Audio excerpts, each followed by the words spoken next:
প্রিয় দর্শক, সাজ্জাদ কাদিরের প্রীতি এবং শুভেচ্ছা নিন।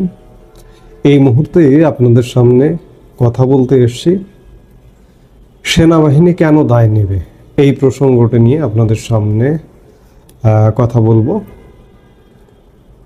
গত এক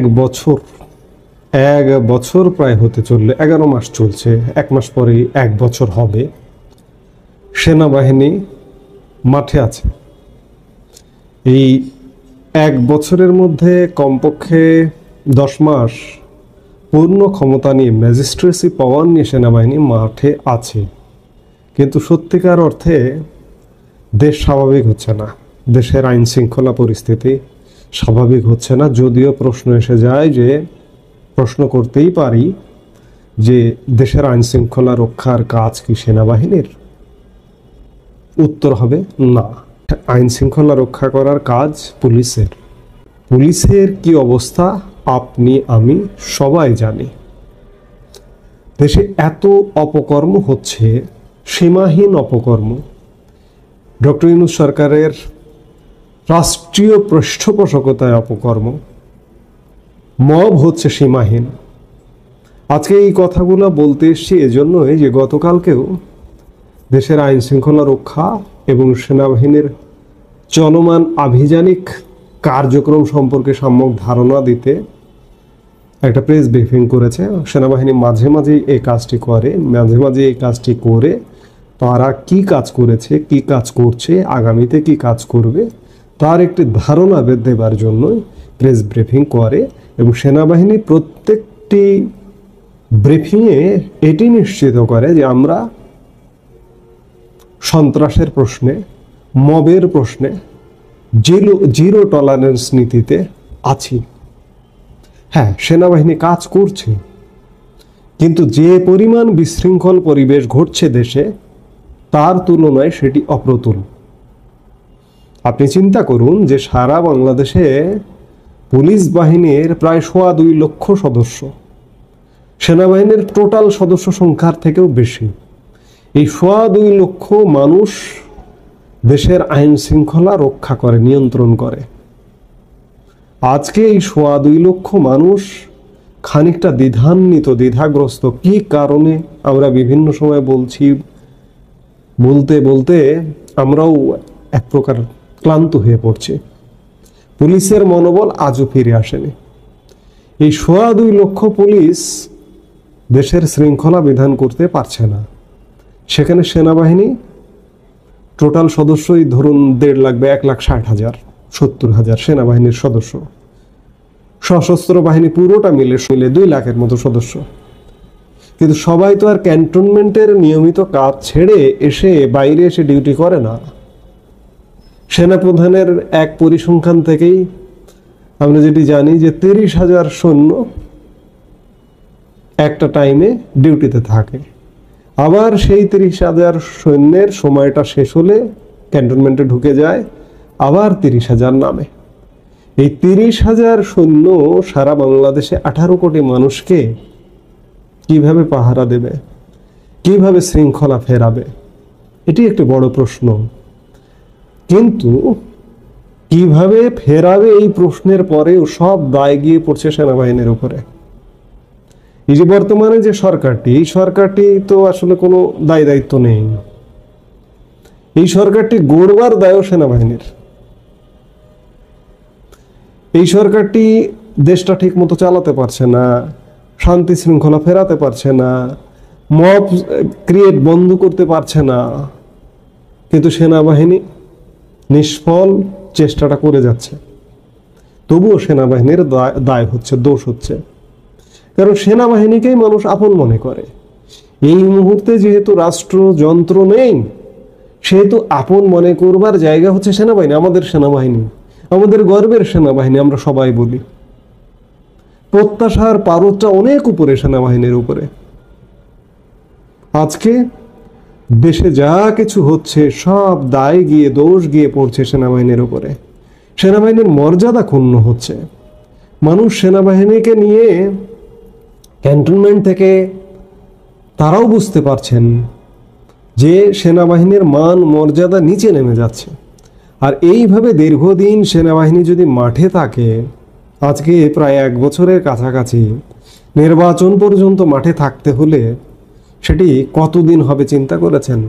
1.5 বছরের মধ্যেও যদি নির্বাচন হয় কিংবা 2 বছরের মধ্যেও যদি নির্বাচন হয়, এটি কোনো স্বাভাবিক পরিবেশ নয়, স্বাভাবিক সিচুয়েশন নয়। এবং এ করে সেনাবাহিনীর যে একটা উচ্চ মর্যাদা, সেই মর্যাদাটা অলরেডি নিচে নেমে গেছে, আরও নামবে। কাজেই সেনাবাহিনীর এখন কি করণীয়?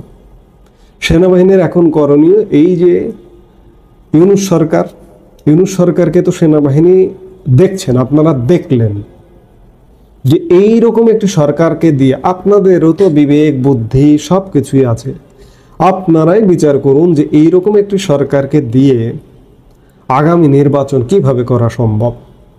গতকালকের ব্রিফিংয়ে এটিও বলা হয়েছে যে নির্বাচনী দায়িত্ব পালনের জন্য সেনাবাহিনী প্রস্তুত, নির্বাচন কমিশন থেকে সেরকম নির্দেশনা আসলে যে কোনো সময় সেনাবাহিনী সেটি করতে পারবে। অর্থাৎ এই বক্তব্য থেকে এটি স্পষ্ট যে নির্বাচন না করা পর্যন্ত সেনাবাহিনী উঠে যাবে না, সেনাবাহিনী থাকছে। তো সেনাবাহিনী যখন থাকছে তখন সেনাবাহিনীর দায় দেনাটা বাড়ছেই শুধু। আজকে আমরা সেনাবাহিনীকে, দেশের জনগণ সেনাবাহিনীকে দোষারোপ করছি। আমি সেই জনগণকে একটু বলবো, আমি সেনাবাহিনীর পক্ষে আস্থা রাখতে চাই, এখনো রাখছি, আগামীতে রাখবো, ভবিষ্যতেও রাখবো। কারণ এই মুহূর্তে অন্য কারো দ্বারা একটা দেশে টার্নিং পয়েন্ট আনা অসম্ভব। সেই জায়গা থেকে সেনাবাহিনীতেই আস্থা রাখতে চাই, রাখবো, শেষ পর্যন্ত রাখবো। তো যেটি বলছিলাম যে নির্বাচন পর্যন্ত সেনাবাহিনী থাকবে। তো নির্বাচন পর্যন্ত থাকলে এই দায় দেনা থেকে সেনাবাহিনীর রক্ষা নাই। আর যেটি বলছিলাম যে আজকে সেনাবাহিনী ব্যারাকে ফিরে যাক, আপনি যতটুকু সুরক্ষিত আছেন ততটুকু সুরক্ষিত থাকতে পারবেন না। যতটুকু ধরুন মব এখন যেটি হচ্ছে তার থেকে 1000 গুণ বেড়ে যাবে। একদম দেশে রাষ্ট্র কাঠামো বলতে কিছু থাকবে না, শৃঙ্খলা বলতে কিছুই থাকবে না। গত 5 থেকে 8 অগস্ট 2024-এর 5 থেকে 8 অগস্ট যে পরিস্থিতিটা হয়েছিল, একদম সেই পরিস্থিতি নিয়মিত চিত্র হয়ে যাবে। কাজেই সেনাবাহিনী মাঠে আছে, মাঠে থাকুক, সেনাবাহিনী একটা নির্বাচন দিক। তবে সেনাবাহিনী অবাধ এবং সুষ্ঠু নির্বাচনের কথা গতকালকের ব্রিফিংয়েও বলেছে, কিন্তু অবাধ এবং সুষ্ঠু নির্বাচন কি আসলে হবে? জনমতের প্রতিফলন কি হবে? সেনা প্রধানকে, সেনাবাহিনীর ঊর্ধ্বতন কর্মকর্তাদের ভাবতে বলবো যে সকল জনগণের অংশগ্রহণে ইমিডিয়েট পাস্ট যে সরকারটি চলে গেছে, সেই সরকারটি আপাদমস্তক খারাপ, আর এখন যে রাজনৈতিক দলগুলো আছে তারা পুরোপুরি ভালো, এই বিচারটাও করাটা যে কোনো নাগরিকের জন্য অনুচিত। বিগত সরকারেও অনেক ভালো মানুষ আছে, সেই রাজনৈতিক দলটাতে অনেক ভালো মানুষ আছে, দলটারও কোনো দোষ নেই। সেনাবাহিনী যদি অবাধ, নিরপেক্ষ এবং সুষ্ঠু নির্বাচন করতে চায়, এই যে গত 1 বছরে সেনাবাহিনীর উপরে যে দায় দোষগুলো পড়েছে, এই দোষ এবং দায় থেকে বেরোনোর একমাত্র উপায় একটা অবাধ এবং সুষ্ঠু এবং নিরপেক্ষ নির্বাচন দেয়া, এবং সেনাবাহিনীর তত্ত্বাবধানেই সেটি হতে পারে। এবং এই যে যারা মব সৃষ্টি করছে, কাউকে ডান চোখে দেখবেন, কাউকে বাম চোখে দেখবেন না, সবাইকে সমান চোখে দেখতে হবে। সেটা এনসিপি হোক, সেটা বিএনপি হোক, সেটা জামাত হোক, কিংবা সেটা সরকারের ভেতরে বসে থাকা কেউ হোক, সবাইকে সমান দৃষ্টিতে দেখে আগামী নির্বাচনে এগিয়ে আসতে হবে। এবং এমনকি বিগত আওয়ামী লীগ যে দলটি, সেই দলটিকেও নির্বাচনে আসবার ব্যবস্থা করতেই হবে, এছাড়া কোনো উপায় নেই। যে আমি বলবো যে সেনাবাহিনীর তত্ত্বাবধানে একটা, আপনাদের যে ফেসবুক পেজ আছে কিংবা যে কোনো উপায়ে, অফলাইন না হোক অনলাইনে একটা জরিপ চালিয়ে দেখুন যে এই যে বিগত যে দলটি চলে গেছে, সেনাবাহিনীর জরিপটা একদম নিরপেক্ষ জরিপ হবে যে দলটি চলে গেছে ওই দলটির প্রতি জনসমর্থন কি রকম আছে। কত পার্সেন্ট মানুষ এখনো ওই দলের ভোটার? ধরুন 30%, 40%, 50%, 50% বাদ দিলাম, 30% মানুষও যদি থাকে, তাহলে এই মানুষগুলোকে কি বাদ দিয়ে একটা ভোট হবে? এবং সেনাবাহিনী এই ভোট আয়োজনে অংশ নেবে এবং এই ভোটে আয়োজনে অংশ নিয়ে অবাধ এবং নিরপেক্ষ একটি নির্বাচন করবে? সেটি তো সেনাবাহিনীরও অবিচার হবে। কাজেই দেশ ভয়ঙ্কর সংকটে, দেশের অর্থনৈতিক অবস্থা, কর্মসংস্থান, ডক্টর ইউনূসের যে 3-0 তিনি 3-0টা নাই করে দিতে চান, দারিদ্রতা দূর করে ফেলতে চান, বেকারত্ব দূর করে ফেলতে চান। তিনি জিরো কার্বন অন্য বিষয়, ঠিক আছে, বেকারত্ব এবং দারিদ্রতা যে 3-0 তত্ত্ব ডক্টর ইউনূসের, কিন্তু সত্যিকার অর্থে রিভার্স হয়ে গেছে, উল্টো চিত্র। বেকারত্ব বেড়ে গেছে ডক্টর ইউনূসের শাসনামলে, দারিদ্রতা বেড়ে গেছে ডক্টর ইউনূসের শাসনামলে। কাজেই দেশের অবস্থা ভয়ানক খারাপ, এই সত্যটা মানতে হবে। সেনাবাহিনী, আমাদের গর্বের সেনাবাহিনী, বারবারই বলছি, দেশবাসী, সারা দেশবাসী সেনাবাহিনীর প্রতি তাকিয়ে রয়েছে। এই অবস্থা থেকে, এই অচল অবস্থা থেকে সেনাবাহিনী বাঁচাতে পারে, রক্ষা করতে পারে। যে সেনাবাহিনী চেষ্টা করছে কিন্তু রক্ষা হচ্ছে না কোনো কিছুতেই। আপনি কাজ করছেন কিন্তু কাজে লাগছে না। এটিতে মানুষ কষ্ট পাচ্ছে, দুঃখ পাচ্ছে, ক্ষুব্ধ হয়ে সেনাবাহিনীর প্রতি বিরূপ প্রতিক্রিয়া ব্যক্ত করছে। সেই জায়গাটা পুনরুদ্ধারের দায়িত্ব সেনাবাহিনীরই। আপনারা নির্বাচন করবেন, এটি গতকালকের ব্রিফিংয়েও স্পষ্ট হয়ে এসছে যে একটা অবাধ, সুষ্ঠু এবং নিরপেক্ষ নির্বাচন, এবং অবশ্যই এটি সেনাবাহিনীর তত্ত্বাবধানে নির্বাচনটি হোক। সেটি ডক্টর ইউনূসকে রেখে হবে নাকি না রেখে হবে? ডক্টর ইউনূসকে রেখেও সম্ভব, যদি সেনাবাহিনী সব কিছুতে তদারকি করে। সেনাবাহিনী যদি একটা প্যারালাল সরকারের সাথে সেনাবাহিনী প্যারালাল দাঁড়িয়ে যদি সব দলের সমান অংশগ্রহণ, আওয়ামী লীগকেও বলছি কিন্তু থাকতে হবে, সমান অংশগ্রহণের সুযোগ তৈরি করে, তাহলেই বাংলাদেশে একটি অবাধ এবং নিরপেক্ষ নির্বাচন করা সম্ভব। বিগত 1 বছর যা কিছু ঘটেছে, সেনাবাহিনী হাজার চেষ্টা করেও কাজ হচ্ছে না। একটা অবাধ, নিরপেক্ষ, সুষ্ঠু নির্বাচন দিলে সেনাবাহিনীর ওপর মানুষের যে ক্ষোভ, দুঃখ, কষ্ট আছে, সেই ক্ষোভ, দুঃখটাও কিন্তু ঝেড়ে মুছে যাবে। কিন্তু আজকের এই বিদ্যমান অবস্থায় যদি এই যে ডক্টর ইউনূসের অ্যাবনর্মাল সরকারের অধীনেই যদি সেনাবাহিনী নির্বাচনে সহায়ক হয়, তাহলে বাংলাদেশ কিছুতেই শান্ত করা যাবে না। আগামী 5-10 বছরেও শান্ত করা যাবে না। এখন সেনাবাহিনীর সিদ্ধান্ত নিতে হবে যে সেনাবাহিনী আসলে কি করবে। সেনাবাহিনী কি দেশটাকে শান্ত করবে, নাকি আগামী 5-10 বছর এভাবেই আগুনে দাউ দাউ করে জ্বলতে থাকবে? একটা নির্বাচন যদি হয়ও, যারা বিদ্যমান আছে, ধরুন 30% ভোট বাদ দিয়েও যদি নির্বাচন হয়, তবুও যে সরকারটি আসবে, নির্বাচিত সরকার, সেই সরকারটিও সুষ্ঠুভাবে দেশ চালাতে পারবে না, এটি আমি গ্যারান্টি দিয়ে বলতে পারি। এবং সেনাবাহিনী ভেবে দেখবে, সেনাপ্রধান জেনারেল ওয়াকারুজ্জামান, আপনি ভেবে দেখবেন যে আসসালামু আলাইকুম। বাংলাদেশের পরবর্তী জাতিসংঘের আবাসিক সমন্বয়কারী হিসেবে যার নাম ঘোষিত হয়েছে জাতিসংঘের পক্ষ থেকে, তিনি হচ্ছেন রিচার্ড এস হাওয়ার্ড। বর্তমানে একই দায়িত্বে পাপুয়া নিউ গিনিতে রয়েছেন। রিচার্ড এস হাওয়ার্ডকে বাংলাদেশে অ্যাকসেপ্ট করা হবে কিনা, বাংলাদেশে ঢুকতে দেওয়া হবে কিনা, তা নিয়ে এক ধরনের আপত্তি, বিতর্ক এবং একই সঙ্গে রাজনৈতিক সমীকরণও অনেকে মেলানোর চেষ্টা করছেন। কেন তাকে বাংলাদেশে দায়িত্ব পালনে আসতে দেওয়া হবে না? ডক্টর মোহাম্মদ ইউনূসই কি নিজের স্বার্থে বিশেষ কোনো পন্থা অবলম্বন করছেন তার আসার ক্ষেত্রে?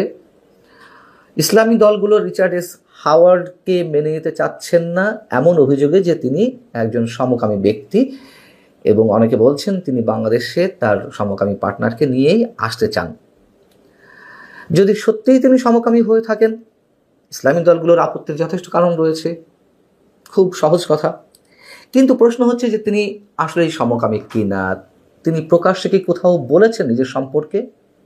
অথবা এই যে শোনা যাচ্ছে যে তিনি তার সমকামী পার্টনারকে নিয়ে আসতে চান। এবং একটু মনে রাখা দরকার, বর্তমানে বাংলাদেশে এই পদে রয়েছেন গোয়েন লুইস। গোয়েন লুইসের সাম্প্রতিক ভূমিকা সম্পর্কেও আমরা জানি, সে বিষয়ে পরে আসছি।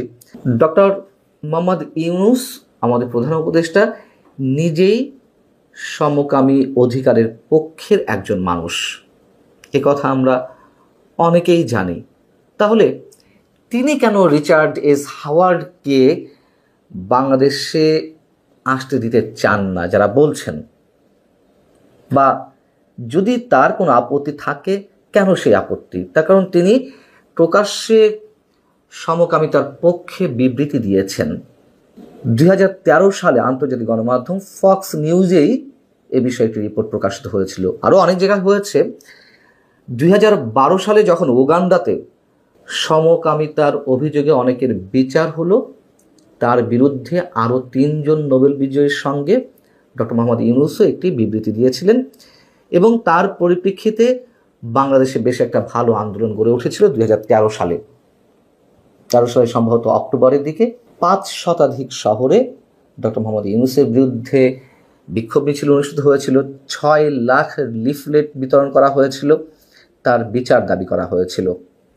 এখন ডক্টর মোহাম্মদ ইউনূস যে সমকামিতার পক্ষে সে বিষয়ে আমাদের কোনো বক্তব্য নেই। যেমন ইসলামী দলগুলো বাংলাদেশের যে সামাজিক প্রেক্ষাপট সেখান থেকে তারা আপত্তি জানাচ্ছে, এটি তারা যৌক্তিক অবস্থান থাকতে পারে যদি সত্যি রিচার্ড এস হাওয়ার্ড সমকামী হয়ে থাকেন। আবার ডক্টর মোহাম্মদ ইউনূস সমকামিতার পক্ষে কথা বলেছেন বা সেটির পক্ষে তার অবস্থান, এটি তার একান্তই ব্যক্তিগত মতামতের প্রতিফলন, এটি তার অধিকার নিঃসন্দেহে। কিন্তু সমীকরণটা আসলে কোথায়, রাজনৈতিক সমীকরণটা? আমরা জানি যে জাতিসংঘের বর্তমান যিনি আবাসিক সমন্বয়কারী হিসেবে বাংলাদেশে দায়িত্ব পালন করছেন গোয়েন লুইস, ডক্টর মোহাম্মদ ইউনূসের খুবই ঘনিষ্ঠ একজন ব্যক্তি। এতটাই ঘনিষ্ঠ, কদিন আগে তিনি প্রকাশ্যে বাংলাদেশের নির্বাচন সম্পর্কে কথা বলতে গিয়ে সাংবাদিকদের প্রশ্নের জবাবে বললেন যে অংশগ্রহণমূলক নির্বাচন বলতে জনগণ অংশ নিচ্ছে কিনা সেটিই বোঝায়, সব রাজনৈতিক দল অংশ নিল কিনা সেটি কোনো ম্যাটার করে না। হেফাজত ইসলামের শীর্ষ নেতা মামুনুল হক, তিনি আবার খিলাফত মজলিসের আমির, তিনি সহ খিলাফত মজলিসের মহাসচিব মাওলানা জালালউদ্দিন আহমেদ একটা শক্ত বিবৃতি দিয়েছেন। বিবৃতিতে কি বলা হচ্ছে? জাতিসংঘ অবিলম্বে এই বিতর্কিত নিয়োগ বাতিল করে বাংলাদেশের বাস্তবতা অনুযায়ী গ্রহণযোগ্য কাউকে আবাসিক সমন্বয়ক হিসেবে নিয়োগ দিক। বাংলাদেশ সরকার এই অ্যাগ্রিমো অবিলম্বে প্রত্যাখ্যান করুক, অন্যথায় দেশবাসীকে সঙ্গে নিয়ে এর বিরুদ্ধে প্রতিরোধ গড়ে তোলা হবে। যদি সত্যিই সমকামী হয়ে থাকে, আমি আগেই বলেছি তাদের আপত্তি জানানোর বিষয় আছে, কিন্তু এই বিষয়টি সামনে নিয়ে এসে ডক্টর মোহাম্মদ ইউনূসের এজেন্ডাই তারা বাস্তবায়ন করছে কিনা, যে গোয়েন লুইসই থাক, রিচার্ড এস হাওয়ার্ডের আসা দরকার নেই। সেই জায়গা থেকে আমরা জানি যে ইসলামী দলগুলো আবার ডক্টর মোহাম্মদ ইউনূসের অনুসারী, বা ডক্টর মোহাম্মদ ইউনূস 5 বছর ক্ষমতায় থাকে এরকম রপ্ত কোনো ইসলামী দল থেকেও উঠেছে। মামুনুল হকদের মাঠে নামানো হয়েছে কিনা রিচার্ড এস হাওয়ার্ডকে প্রতিরোধের জন্য, এবং ডক্টর মোহাম্মদ ইউনূসের বিশেষ সুবিধায় রিচার্ড এস হাওয়ার্ডকে ঠেকাতে এই ধরনের বিবৃতি বা এই ধরনের অ্যাক্টিভিটিস কিনা সেই প্রশ্ন এখন উঠছে। আমাদের পররাষ্ট্র উপদেষ্টা বৃহস্পতিবার সাংবাদিকদের অনেক প্রশ্নের মধ্যে একটা প্রশ্নের উত্তরে বললেন এ সংক্রান্ত, যে রিচার্ড এস হাওয়ার্ড বাংলাদেশে আসার ক্ষেত্রে এক ধরনের অস্বস্তি তৈরি হয়েছে কিনা। উত্তরে তিনি বলছেন যে আমাদের পক্ষ থেকে অ্যাগ্রিমো দিতে হবে, অনাপত্তিপত্র দিতে হবে, আমরা এখনও অ্যাগ্রিমো প্রসেস করিনি, কাজেই প্রসেস হোক তারপর এটা বলবো। অর্থাৎ এক ধরনের অস্বস্তি আছে নিশ্চয়ই সরকারের মধ্যে, নইলে পররাষ্ট্র উপদেষ্টা তৌহিদ হোসেন তো বলতে পারতেন যে না আমরা এগিয়েছি অথবা এগোয়নি। একটা বিভ্রান্তিকর অবস্থায়, একটা অস্বস্তিকর অবস্থায় অবশ্যই রয়েছেন। অস্বস্তি এই জায়গা থেকেও যদি সত্যিই সরকার না চায় বা ডক্টর মোহাম্মদ ইউনূস না চায় জাতিসংঘের মনোনীত এই ব্যক্তিকে বাংলাদেশের আবাসিক সমন্বয়কারী হিসেবে আসুক, সেক্ষেত্রে জাতিসংঘের সঙ্গেও এক ধরনের দূরত্ব তৈরি হতেও পারে। আবার ইসলামী দলগুলো যে ভাষা প্রয়োগ করছে তাতে করে জাতিসংঘের এগুলো ভালোভাবে নেওয়ার কথা নয়। যদি ইসলামী দলগুলোর ক্ষেত্রেই সরকার অস্বস্তিতে থাকে, তাহলে নিশ্চয়ই সেটি একটা ভয়, নাকি ভয়টি অন্য জায়গায়, গোয়েন লুইসকে হারানোর। দেখুন, জাতিসংঘের কার্যালয় খোলার বা অফিস খোলার একটা কথাবার্তা চলছে, সরকার অনেক দূর এগিয়েছেও বটে, এবং জাতিসংঘের অফিস যেই সব জায়গাতে যেই সব রাষ্ট্রে খোলা হয়েছে তার প্রতিটি কিন্তু যুদ্ধ বিধ্বস্ত, এবং সেখানে পশ্চিমা এজেন্ডাগুলো বাস্তবায়ন করা হয় জাতিসংঘের আঞ্চলিক অফিসগুলোর মাধ্যমে। একথা ওপেন সিক্রেট। এবং তার অন্যতম একটি এজেন্ডা থাকে সমকামিতার অধিকার বিস্তারের।